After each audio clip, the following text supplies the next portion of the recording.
Bienvenue à toutes et à tous. Merci Mika pour cette interview. Euh, Merci à toi. euh, on est dans notre section des parcours d'investisseurs et donc aujourd'hui je suis content de pouvoir parler avec toi parce que on a quelques points communs Mm. et on va en parler d'ailleurs. Et écoute, l'idée ça serait que tu nous présentes un peu ton parcours, que tu te présentes déjà. Donc déjà de te présenter au niveau quel âge tu as, qu'est-ce que tu fais un peu dans la vie comme boulot, et on Ok, viendra sur le côté IMO juste après.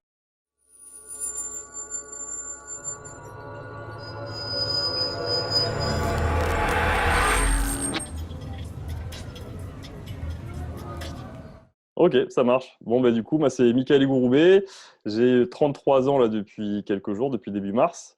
À la base, je suis professionnel de santé, du coup, comme toi, kiné, en libéral, depuis 2010. Et du coup, donc investisseur immobilier également depuis fin 2016, début 2017.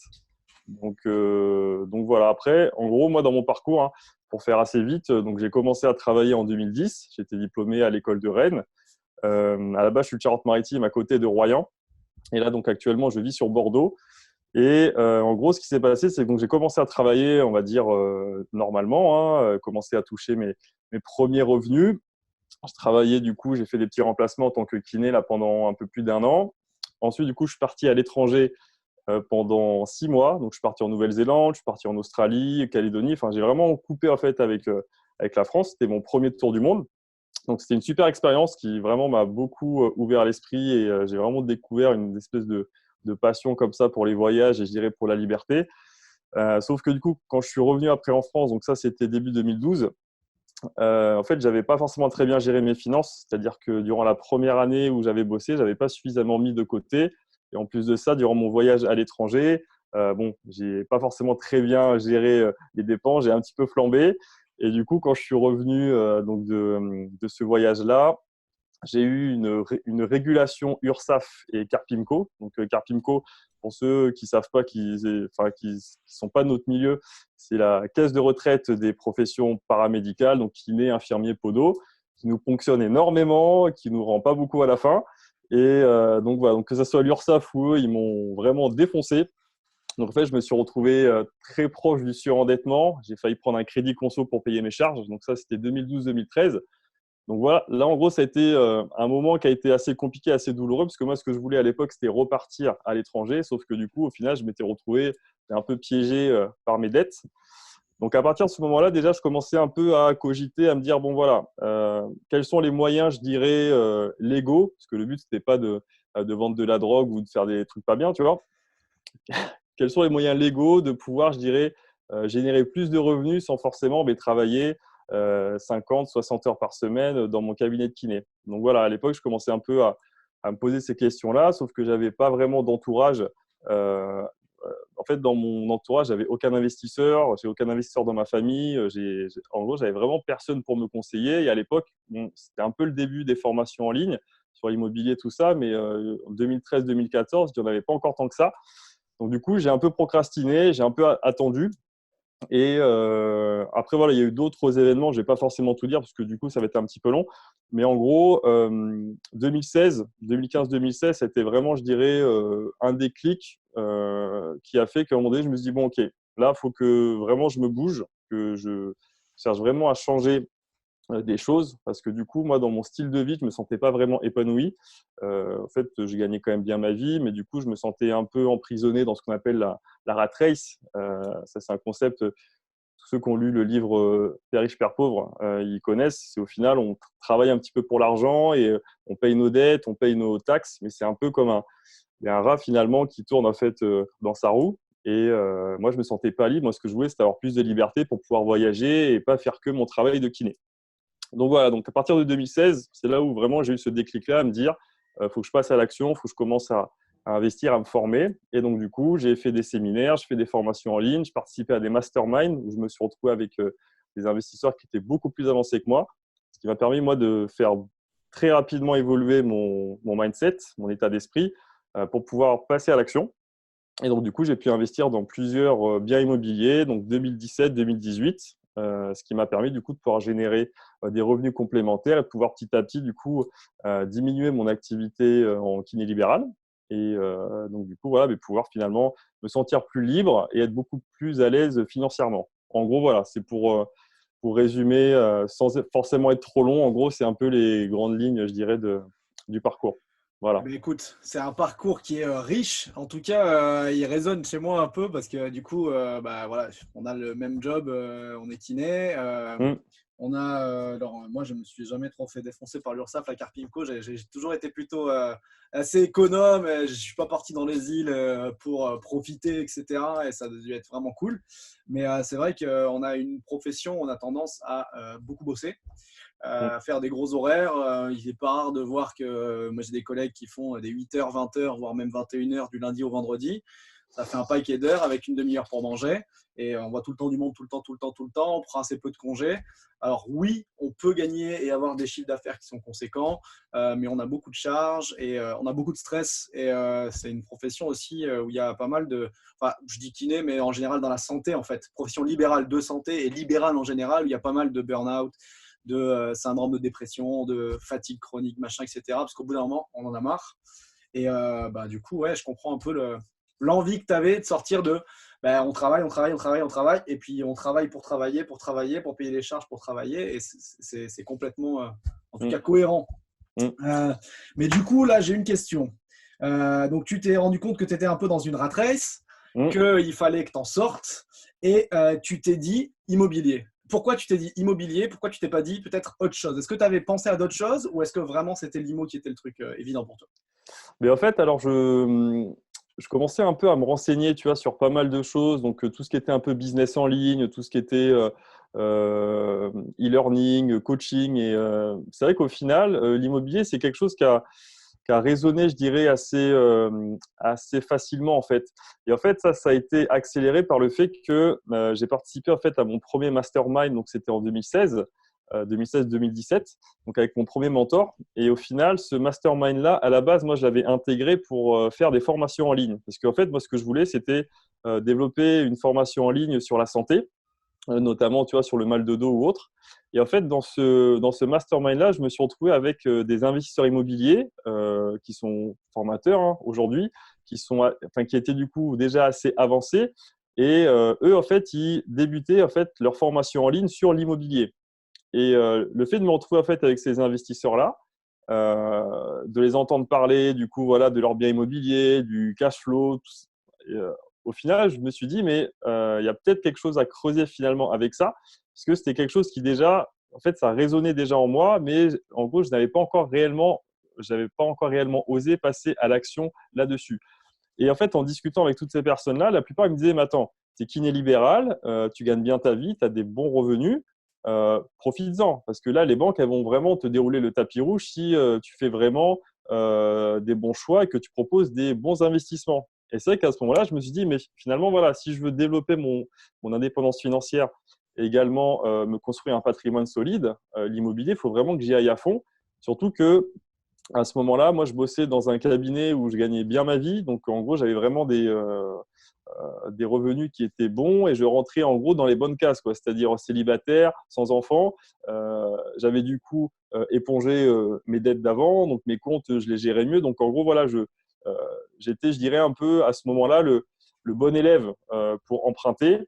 Et c'est en gros ce qui s'est passé, quoi. Donc, j'étais d'une part dans un bon environnement qui m'a stimulé. Ça, c'est très important. Et d'autre part, du coup, je suis passé à l'action massivement parce que je savais que c'était là qu'il fallait que j'accélère du coup à fond, en gros. Ok. Alors, juste pour l'audience, un peu, si les gens ne savent pas ce que c'est un mastermind, donc en gros, c'est un groupe de personnes Mmh. qui ont, entre guillemets, un même but, c'est-à-dire de se développer un peu et puis de réfléchir ensemble, d'avancer ensemble. Il y a des gens, entre guillemets, de différents univers, différents niveaux, peut-être, si on peut qualifier des niveaux. Le but, c'est de se prendre tous ensemble et de monter un peu plus haut. C'est des petits groupes qui se font et qui permettent de sacrément accélérer.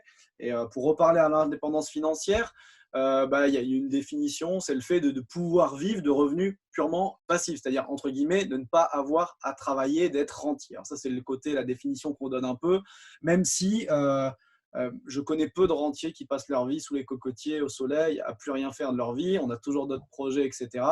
Et Mmh. justement, pour toi, bah, euh, déjà, est-ce que maintenant, avec l'immobilier, alors on va reparler un peu plus des chiffres derrière, mais est-ce que tu as atteint cette indépendance financière? Et si oui ou sinon, en fait, qu'est-ce qu'elle veut dire pour toi, indépendance financière? Qu'est-ce que tu cherches au fond? Alors moi, là, du coup, au jour où on tourne cette vidéo-là, je suis à 90-95% en fait, de mon indépendance financière. En fait, je ne me considère pas encore 100% indépendant financièrement parce que j'ai encore un ou deux investissements qui sont en phase de stabilisation et que je peux optimiser. Donc voilà. En fait, pour moi, l'indépendance financière, le but que j'avais, c'était avant tout d'avoir une liberté de choix, très clairement. C'est-à-dire que c'est pas chercher l'argent pour l'argent. Et c'est vrai que là-dessus, il faut faire gaffe parce que sur YouTube, sur Instagram, sur des réseaux sociaux, je trouve que c'est la foire d'empoigne à qui va montrer le plus de bling bling. Et ça, moi là-dessus, j'ai vraiment du mal en fait avec ça. C'est qu'en fait, il faut vraiment mettre en fait un sens derrière le fait d'être libre financièrement. Parce que comme tu dis, si c'est juste en fait pour rester chez toi, pas contribuer et être juste là en fait à fumer ton petit cigare sous les cocotiers, je pense que ça va te faire kiffer pendant une semaine, 2 semaines, peut-être un mois. Mais après, à un moment donné, surtout si tu as cette âme d'entrepreneur, tu as besoin de faire des choses, tu as besoin d'agir, tu as besoin de sentir que tu apportes de la valeur et que tu contribues. Donc, moi, très clairement, ce but-là d'indépendance financière, c'était pour avoir plus de liberté de choix, pour pouvoir me dire, OK, bon, je peux continuer la kiné parce que j'en ai envie, pas parce que je suis obligé. Je peux créer un business parce que j'en ai envie. Je peux éventuellement ne rien faire parce que j'en ai envie. Donc, voilà, c'est vraiment ce truc-là de liberté de choix. Moi, c'est ce qui m'a animé pour vraiment passer à l'action, on va dire. Ouais. Ouais, donc un choix dans tes activités au quotidien, quoi. Voilà, Voilà, c'est ça. c'est Ouais, vraiment ouais, ça. Ouais. ouais, ouais, Ok. carrément. Et si on revient un peu à ton avant que tu te rendes compte qu'il fallait que tu investisses, que tu rentres, tu découvres ces formations, etc. Tu disais la gestion bancaire, c'était compliqué pour toi, tu étais un peu flambeur, tu gérais pas trop. Qu'est-ce qui a fait qu'à un moment donné, tu es passé de bah, je flambe ou je gère mon argent, entre guillemets, n'importe comment, j'exagère, hein, mais je suis hyper sérieux, j'ai mon compte en banque qui est clean et quand je vais voir la banque, on me donne un crédit, quoi. Bah, du coup, ça a été. Alors, le premier déclic, moi, ça a été le livre Père riche, Père pauvre de Robert Kiyosaki. Ouais. Voilà, donc là, pour les personnes qui nous regardent, si vous ne l'avez pas lu, je vous conseille vraiment de le lire parce que c'est un best-seller et c'est un peu la Bible, je dirais, quand même, de la plupart des investisseurs qui se sont lancés pour débuter. Et en fait, c'est là où ce livre-là, quand je l'ai lu, j'ai mis des mots sur en fait tout ce que j'avais vécu depuis les dernières années. En fait, j'ai lu ce livre en 2016 et en gros, j'ai connecté en me disant que finalement, l'argent que je gagnais, je ne l'investissais pas, je le dilapidais un petit peu et je le misais dans des passifs, c'est-à-dire sorties, restaurants. À l'époque, j'avais une voiture en leasing, j'avais une Mercedes classe A blanche, tu vois, le truc un peu cliché, mais tu vois, et en fait, c'était que des choix qui étaient que pas mal de personnes font, et notamment dans nos professions, où finalement, voilà, il y a cet argent qui va rentrer, on ne va pas avoir le mindset ni l'intelligence financière qui va être suffisamment développée, et on va tout de suite le dépenser pour se faire plaisir. Parce que comme tu disais, c'est vrai que on fait des grosses journées, des grosses semaines, donc c'est vrai qu'il y a des fois, on a cette envie-là, qu'on a de l'argent qui rentre, de le dépenser et puis de se faire plaisir. En soi, ça, c'est pas mauvais, mais c'est vrai que moi, j'ai compris qu'il fallait d'abord que j'investisse dans des actifs qui me rapportent de l'argent. Et ensuite, le fait que j'investis dans ces actifs-là au début, ça me permettrait après de me faire un petit peu plus plaisir. Et pour la gestion bancaire, tout simplement, en me formant et en discutant avec des investisseurs, j'ai compris que si je voulais que la banque me finance, il fallait que je montre que je suis un bon gestionnaire. Donc, à partir de là, j'ai vraiment fait en sorte que mes comptes soient clean et pour pouvoir du coup être financé pour tous mes biens immobiliers. Voilà. Ok. Et donc là encore, tu as abordé la question de mindset, d'état d'esprit. Et bah, ouais, je suis 100% d'accord avec toi sur le fait que bah, dans nos professions, mais d'ailleurs, c'est pas que dans notre profession à nous, c'est dans toutes les professions libérales, dans les professions en général, on apprend le boulot, mais on n'apprend pas forcément à gérer derrière ou à anticiper la suite. Bah, là, à l'heure où on tourne la vidéo, on est fin mars, c'est en plein confinement, épidémie du virus, c'est une galère pour beaucoup de monde. Mm, Et c'est clair que les personnes qui n'ont peut-être pas forcément anticipé ou qui sont un peu ric-rac ou qui n'étaient pas dans les bonnes cases à ce moment-là, eh ben, ça va être compliqué pour elles, quoi. mm. Donc ça, je suis complètement d'accord avec toi sur le fait d'être renseigné et d'être informé en fait pour pouvoir prendre des choix et des décisions, quoi. Et Si on revient un peu plus sur vraiment concret au niveau de l'IMO, toi, aujourd'hui, qu'est-ce que tu as fait un petit peu comme, alors, comme type d'investissement, de mode d'exploitation, on va dire. Et voilà, ce sera déjà bien pour commencer. Ouais, carrément, carrément. Alors moi, du coup, ce que j'ai fait, c'est que j'ai diversifié un petit peu mes investissements. Et en fait, là, quand justement je vois ce qui se passe aujourd'hui, avec notamment le confinement et notamment là, toutes les personnes qui font de la location courte durée, il y en a beaucoup qui sont très impactées. Et c'est vrai que aujourd'hui, là, ça me permet de me rendre compte que j'ai fait finalement des bons choix de diversifier en fait sur différentes stratégies. Donc en fait, moi, j'ai des biens qui sont vraiment loués, je dirais un peu type patrimoniaux, hein, donc qui sont en autofinancement, donc sur de la location un peu nue et de la location meublée. Et ensuite, j'ai des biens qui, eux, sont plutôt, je dirais, des biens euh, avec des profils de rentabilité, donc en cash flow positif, donc immeuble de rapport, colocation. Donc ça, c'est principalement ce que j'ai fait. Location courte durée, moi, j'en fais pas. Voilà, donc principalement, moi, j'ai fait immeuble de rapport, colocation et quelques appartements du coup qui sont en location simple, mais qui tournent du coup, voilà, de manière quasiment 100% passive, on va dire. Voilà. Ouais. J'aime bien ce terme location simple, c'est la location classique en fait, mais c'est vrai qu'à l'heure où on parle beaucoup de rentabilité, il faut faire exploser les cash flows, machin, etc., on a tendance à se dire non, mais un investissement qui est à l'équilibre, quoi, en gros. Donc, Mm, tu as un loyer de 500 et tu as un crédit de 400, par exemple, on a l'impression que c'est pourri ou que c'est pas forcément mm, intéressant. Mais mm, franchement, comme tu le dis, en fait, c'est sur un long terme, même à court en moyen terme, sur 4 5 6 ans, quand votre locataire il aura remboursé une bonne partie du crédit, il aura payé une bonne partie du crédit, ça ira très bien, quoi. Donc, c'est vrai que je suis d'accord avec toi que c'est intéressant aussi de varier et mm. de diversifier. Et alors, tu es sur Bordeaux, tu es une région qui bouge pas mal, notamment en ce moment au niveau de l'immobilier. Pourquoi tu n'as pas fait, par exemple, de location courte durée? C'est quelque chose que tu n'as pas eu l'occasion de le faire ou ça ne t'attire pas spécialement? Qu'est-ce qui fait que tu n'en as pas fait, peut-être?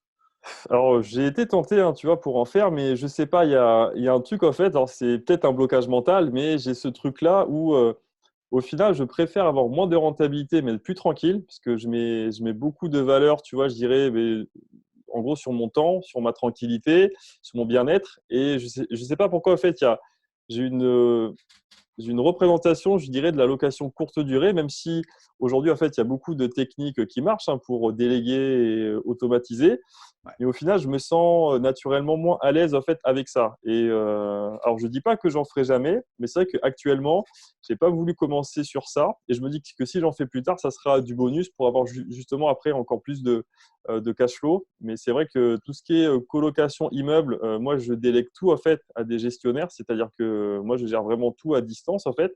Parce que j'ai compris, même en discutant en fait avec des gros investisseurs qui ont 50 appartements, 100 voire plus, que finalement, pour pouvoir multiplier les biens, il faut chercher à se libérer du temps, quoi. Et en fait, plus on va déléguer, plus on peut perdre un petit peu sur le court terme, mais finalement, on va gagner en temps et en énergie. Et ça peut nous permettre de trouver après d'autres affaires pour pouvoir après multiplier, en fait. Et voilà, moi, je suis plutôt en fait dans cette logique-là, à me dire que mon temps, c'est mon actif le plus précieux. Et donc, c'est pour ça que la location courte durée, même en automatisant, je ne sais pas, il y a un truc où moi, je n'ai pas forcément le feeling à 100%. Mais ça reste très personnel, hein, bien Ah entendu. ouais.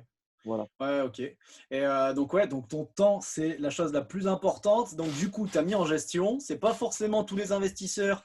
Sur Internet, on trouve pas forcément ça. Moi, à titre particulier, j'ai pas forcément délégué au sens où j'ai pris un gestionnaire, mais j'ai des personnes qui vont faire entre guillemets les petits travaux, les petites réparations, qui peuvent faire les entrées, sorties, etc. J'ai essayé d'automatiser un maximum de choses. Mais du coup, tu as vraiment pris quoi, une agence ou tu es passé par un autre système? Comment tu délègues ça en fait? Alors en fait, moi du coup, j'ai trois types, je dirais, de délégation. J'ai agence classique, ensuite j'ai gestionnaire privé, donc ça notamment pour un de mes immeubles. Et après, en fait, il y a autre chose sur les biens qui, eux, sont en autofinancement. Et ça, c'est un tips qui peut être intéressant, je pense, hein, pour les gens qui nous suivent. C'est que il y a certains biens, en fait, que je loue à des associations d'État. Donc, ça, c'est des trucs qui peuvent être intéressants. C'est-à-dire que c'est là, par exemple, là, il y a un des biens, non, il y en a même deux, que je loue en fait à une association qui s'occupe de femmes en fait qui vont être un peu en transition ou des migrantes ou alors voilà des personnes qui vont être dans le besoin finalement, qui vont être pris en charge par la structure de l'État et qui final au final, pardon, c'est la structure en fait qui officiellement te loue l'appartement. Ils placent les personnes. Donc au final, c'est eux qui te font la gestion, sauf qu'ils ne te le facturent pas en plus. Et ça, c'est plutôt pas mal parce que du coup, ça te permet d'avoir des appartements qui sont loués en flux tendu et tu n'as pas de frais de gestion en plus. En plus de ça, tu fais quand même une bonne action, donc c'est cool. Et tu as ton appartement qui est loué comme ça tout le temps. Donc moi, ça me permet aussi du coup de déléguer, mais sans avoir de frais d'agence en plus. Donc ça, c'est quand même Ouais. plutôt pas mal. Voilà. Ouais, ça c'est une bonne chose. Alors j'ai jamais eu l'occasion en fait de pouvoir le faire ou on m'a pas proposé, j'ai pas eu des demandes Mm. pour ces choses-là. Mais c'est vrai qu'il y a des organismes et c'est vrai comme tu dis en plus il y a un côté un peu social qui je pense peut être vraiment important de pouvoir louer à des associations comme ça. Et puis toi ça te garantit un certain loyer vraiment constant. Donc c'est un bail classique du coup ou c'est un bail particulier que tu as fait? Comment ça Non, se ouais, passe? alors en fait, moi j'ai fait en bail classique. Là, il y en a un, c'est en bail meublé classique, un autre, c'est en bail vide. Et ouais, donc là, c'est des baux qui sont tout à fait classiques. Après, il y a un autre truc, mais ça, je ne l'ai pas pratiqué. Il y a certaines associations aussi qui proposent ce qu'on appelle des soli-bail, donc bail solidaire. Ouais. Et là, en fait, ça fonctionne un petit peu comme le Pinel, comme la défiscalisation, mais donc, sauf que le seul truc, c'est que il faut louer en fait à ces associations-là. Faut pas dépasser, pardon, un certain plafond de loyer mensuel et en échange, du coup, en fait, on peut défiscaliser en plus. Donc ça permet de défiscaliser en même temps, du coup, d'avoir une action sociale. Donc moi, je le fais pas parce que du coup, j'ai pas besoin de défiscaliser à titre personnel actuellement. Donc voilà, moi, je loue vraiment en bail normal, on va dire. Ok, ok, parfait. Donc des colocs, du meublé, du vide. Donc tu as fait pas mal de choses. Est-ce qu'il y a quelque chose qui te plaît plus? Est-ce que tu as un feeling particulier avec quelque chose? Tu nous as dit que tu n'aimes pas la LCD pour l'instant, Pour mais est-ce l'instant, qu'il y a ouais. quelque chose Alain que tu préfères vraiment? Ce que j'aime bien, je dirais les immeubles. Immeubles de rapport, ça c'est vraiment ce que je kiffe le plus, on va dire. Parce que justement, tu as cette espèce de liberté-là où tu peux un peu tout mixer, quoi. C'est-à-dire que si dans ton immeuble, tu veux faire justement de la location courte durée, si tu veux faire de la location nue, de la location meublée, de la coloc, tu vois, ça c'est quand même cool, quoi. Et puis, sans te mentir, hein, aussi, tu vois, pour le côté un petit peu fierté, tu dis que tu as ton immeuble, tu vois, ça fait bien aussi, tu vois. Ouais, Donc, je suis d'accord avec ça aussi. Est-ce donc que j'ai un immeuble, c'est vrai que tu te dis, bah, ce petit morceau là, tac, là, toi, c'est tu à vois. moi. Ouais, ouais. Voilà, c'est ça. Donc ça, c'est aussi cool pour l'ego. Mais tu as aussi le fait que tu n'as pas non plus la copropriété à gérer. Donc, tu n'as pas toutes les assemblées générales, tu n'as pas de vote ou autre. Donc ça, c'est le côté très positif. Après, c'est vrai qu'il faut quand même tout dire. C'est qu'il y a le côté négatif, c'est que justement, la copro, c'est toi. Donc, bah, dès qu'il y a des pépins, c'est un peu tout pour toi, quoi. Donc, s'il faut que tu changes la toiture ou si tu as des pépins ou autre, c'est tout pour toi. Mais c'est vrai que l'immeuble, moi, c'est ce qui me fait le plus kiffer, on va dire. Ouais. Ok. Et du coup, là, tu parles bah, des inconvénients justement de la copro. Est-ce que tu as des trucs un peu vraiment chiants dans l'IMO? Parce qu'on parle souvent du côté positif. C'est hyper cool. Oui, on peut avoir la liberté financière, on gagne des revenus, on peut avoir une action sociale. Enfin, il y a plein de choses. Mais est-ce qu'il y a vraiment des côtés un peu relous pour toi? Des côtés relous, oui, bien sûr, il y en a. Bien sûr, il y en a. Je dirais parfois la gestion humaine, parce que l'immobilier, c'est quand même avant tout de l'humain. Donc, ben, parfois, la gestion humaine, justement, avec les locataires, même si moi, du coup, je ne suis pas en direct avec eux, mais ça va être la gestion humaine, je dirais, avec les locataires, la gestion humaine avec les artisans sur les premiers chantiers que j'ai fait faire, même si je passais, en gros, voilà, par des maîtres d'œuvre très souvent. Toute cette gestion-là humaine, tout ce facteur humain qui est par définition imprévisible, eh ben, ça oblige parfois à avoir beaucoup de créativité, beaucoup de patience et de lâcher prise parce qu'en fait, il y a beaucoup de choses qu'on ne peut pas maîtriser. Et ça, je pense que c'est quelque chose qu'il faut que les gens comprennent pour ceux qui veulent se lancer, c'est que dans l'immobilier, notre principale ressource, en fait, c'est les autres. Et les autres, du coup, voilà, c'est par définition, on ne peut pas les contrôler. Et c'est vrai que tout le processus d'un achat immobilier, entre la recherche, la signature du compromis, l'acte de vente, le financement, les travaux, les locataires, tout ça, eh ben, il y a beaucoup d'intermédiaires, il y a beaucoup de personnes qui vont graviter autour. Et en fait, ça oblige déjà à lâcher prise, à bien communiquer et parfois, ça va vraiment nous sortir de notre zone de confort parce qu'il y a des fois où on peut s'impatienter, il y a des fois où on peut avoir envie de s'énerver, mais sauf qu'au final, on a quand même besoin des autres. Donc, il faut, voilà, je dirais, c'est la gestion humaine dans son ensemble qui parfois peut être un peu chiante, mais passionnante aussi hein, à côté. Donc, principalement ça. Et après, je dirais, tout dépend je dirais, des zones de faiblesse que les personnes ont. C'est-à-dire que moi, je prends mon exemple. La recherche, le financement, en fait, je dirais tout le début d'un projet immobilier, c'est là où je vais être le plus performant. C'est là où je vais prendre le plus de plaisir parce que c'est vraiment ce que j'aime faire. Aller chercher des biens, présenter des business plans en banque, ça, c'est des trucs que je kiffe. Après, toute la partie travaux, moi, ça, c'est ce que je maîtrise moins. Et je dirais que c'est ce qui parfois peut être un peu le plus anxiogène, même si j'ai réussi à m'entourer justement de bons partenaires. Mais ça, parfois, voilà, c'est ce qui peut être un peu compliqué à gérer d'un point de vue émotionnel. Puis après, voilà, sur les locataires, moi, jusque-là, je croise les doigts, tout s'est bien passé. Donc, mais voilà, ça, c'est pareil, ça peut être aussi parfois un peu anxiogène parce qu'on ne sait jamais sur qui on tombe en face. Et ben, en France, c'est vrai que la loi est quand même beaucoup plus du côté du locataire. Donc, si on ne mise pas sur la bonne personne, malheureusement, ça peut être compliqué. Donc voilà, il y a beaucoup de plaisir, mais il y a quand même quelques côtés chiants. Et c'est vrai qu'il faut le dire et tu fais bien de le dire, carrément. Ouais. Ouais, je suis assez d'accord avec toi en fait sur la gestion humaine où c'est vrai que ça peut être compliqué, mais en même temps, et puis j'ai l'impression que c'est ce que tu voulais dire, c'est enrichissant parce que ça t'apprend à faire un peu confiance, à trouver des partenaires, à faire de la délégation. C'est du management en fait. Hein. Exactement, On exactement. manage une équipe et on investit en fait soi-même, mais avec comme tu l'as dit, le temps des autres et puis les compétences des autres. Et on est un chef d'orchestre qui organise tout ça de la meilleure des façons, quoi. Donc ça, je suis Exactement. assez d'accord. Ouais. Exactement. Et pour revenir sur les locataires, donc tu disais tu n'as pas eu de problème, etc. Est-ce que, parce que ça, j'en parle pas souvent, moi, à titre personnel, j'en ai pris quelques fois des assurances de loyers impayés, des choses comme ça. Est-ce que bon, bah, tu as eu des loyers impayés, des problèmes de ce type-là ou des dégradations? Et si tu n'en as pas eu, bon, bah, peut-être tu as de la chance, mais est-ce que tu prends des précautions particulières aussi? Qu'est-ce que tu fais de spécial? Oui, alors du coup, assurance loyer impayé, ça j'ai pris pour quelques logements. Après, là, sur les logements, moi par exemple, que je loue en fait avec les associations d'État, au final, enfin, voilà, vu que je sais que c'est des associations d'État, sauf s'il y a une grosse faillite de l'État, mais bon, je pense que c'est pas pour demain. Donc là, du coup, c'est cool parce qu'ils me payent et j'ai pas besoin de prendre des assurances impayées. Et après, en fait, je pense que le meilleur moyen de se prémunir, c'est déjà de proposer des logements de qualité. Et ça, il y a des investisseurs qui en parlent et je trouve ça très bien parce que y a peut-être des personnes qui ont encore cette image-là un peu du bailleur à l'ancienne. Et je trouve qu'il y en a encore beaucoup qui ont proposé des logements qui sont limite parfois insalubres. Donc là, je vais dans l'extrême, hein, mais je pense qu'on a les locataires qu'on mérite. Et quelque part, si on les respecte en leur proposant des bonnes prestations, quelque part, ça va écrémer et ça va filtrer un peu naturellement.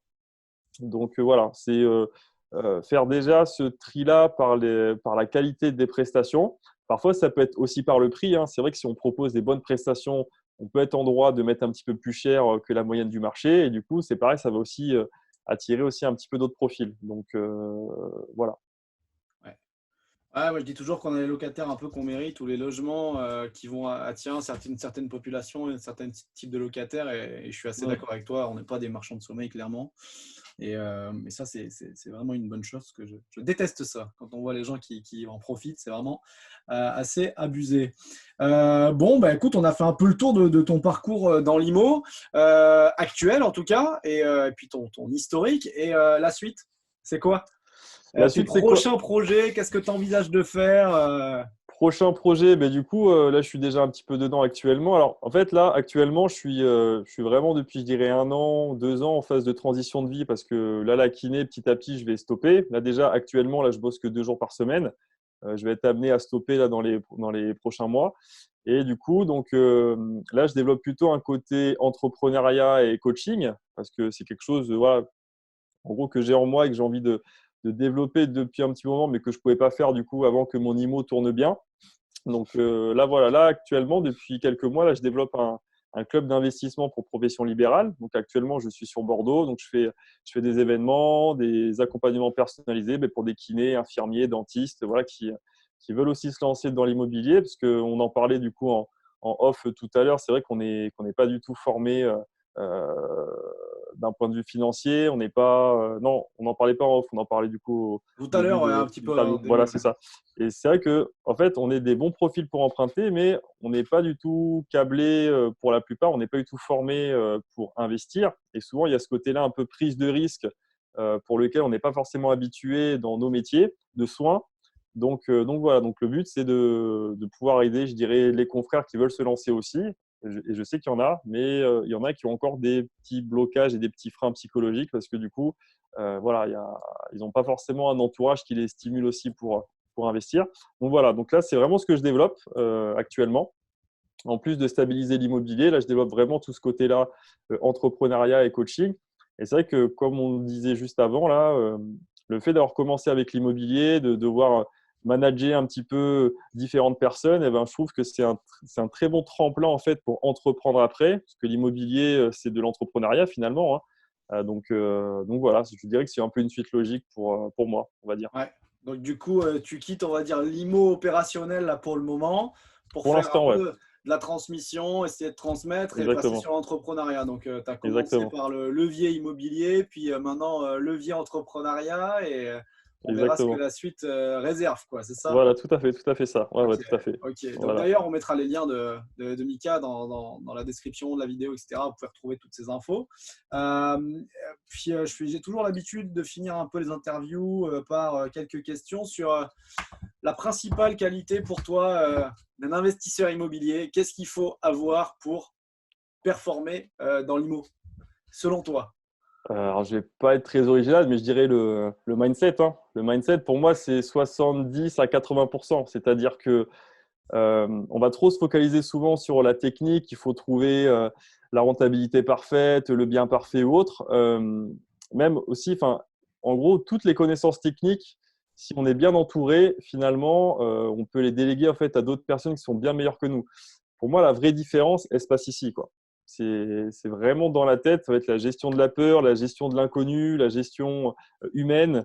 Voilà, toutes ces choses-là qui sont pour moi primordiales, mais sauf que c'est des choses qu'on ne voit pas. Donc c'est vrai que les gens, parfois, ils peuvent penser que c'est un peu intangible, mais dès qu'on commence, on comprend vraiment ce concept-là de mindset un peu à toute épreuve. Et c'est ce qu'on peut retrouver dans le sport aussi, quoi. Je trouve qu'il y a beaucoup de parallèles entre le sport en compétition et l'investissement immobilier parce que c'est un peu les mêmes leviers mentaux, quoi. Donc voilà, les personnes qui font du sport en compétition et qui ont ce mindset-là de sportif, elles partent déjà avec un avantage en fait pour devenir des bons investisseurs, très clairement. Bah, écoute, merci pour ce conseil. Moi, je trouve ça, c'est rigolo que tu dises, bah, je veux pas être redondant, comme si on disait souvent que c'est le mindset, le truc principal. Alors peut-être que certains le disent. Moi, j'ai tendance à le dire aussi, mais souvent les gens ne s'en rendent pas compte. Enfin, ils n'ont pas conscience de ça. Et puis quand on parle d'immobilier avec des gens, tu leur dis, bah, c'est le mindset ou l'état d'esprit, en fait, la façon dans laquelle ils sont conditionnés, qui va Mm. faire et qui va déterminer s'ils vont être capables de réussir ou pas. Ils ont du mal à comprendre. Et donc, c'est bien d'entendre quelqu'un d'autre qui le dise. Encore une fois, on est plutôt bien sur la même longueur d'onde. Je suis persuadé que c'est vraiment ça, la persévérance, le fait de toujours chercher des opportunités, de trouver des solutions. Ça aide beaucoup pour l'immobilier en tout cas. Ben écoute, on a fait un peu le tour pour cette interview aujourd'hui. Je sais que tu aimes beaucoup justement tout ce qui est développement, etc. Est-ce que tu aurais allez, une ou deux citations à nous donner pour nous motiver? Et bah, tu nous as cité tout à l'heure aussi un livre, Père riche, Père pauvre de Kiyosaki. Est-ce que tu aurais quelques livres ou quelques ressources, hein, même un seul, ça va très bien, à conseiller aux gens qui nous suivent? Des livres, ouais, alors là, franchement, si je commence à te parler de ça, je pense qu'on en a pour un petit moment.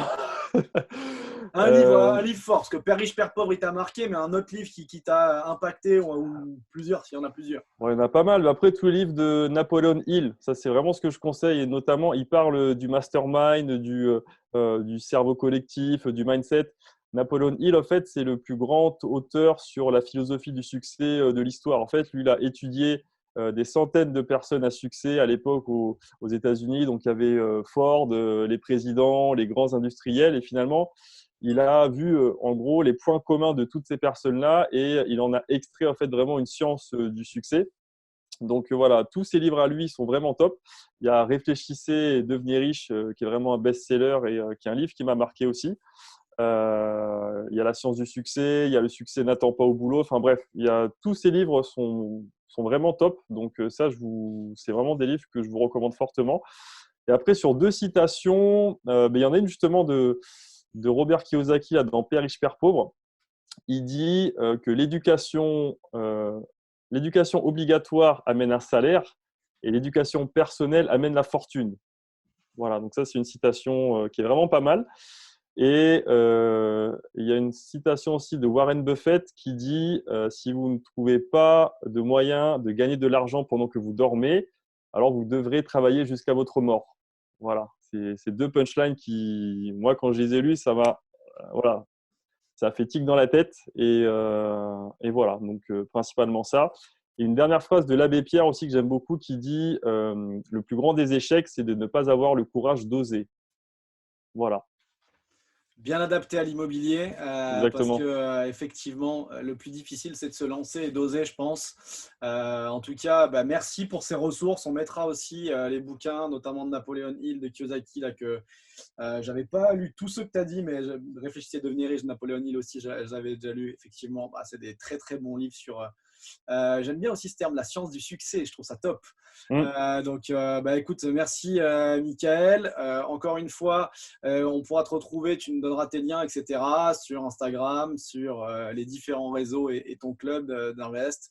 Merci pour cette interview. Puis j'espère Avec grand que vous plaisir. avez pu apprécier le contenu qu'il nous a délivré sur l'IMO, sur tout ce qui tournait autour de comment on fait pour se lancer, comment on fait pour avoir un mindset de vainqueur et réussir dans l'immobilier. On se retrouve pour une prochaine vidéo très bientôt. Salut les amis. Ciao, ciao. Ciao.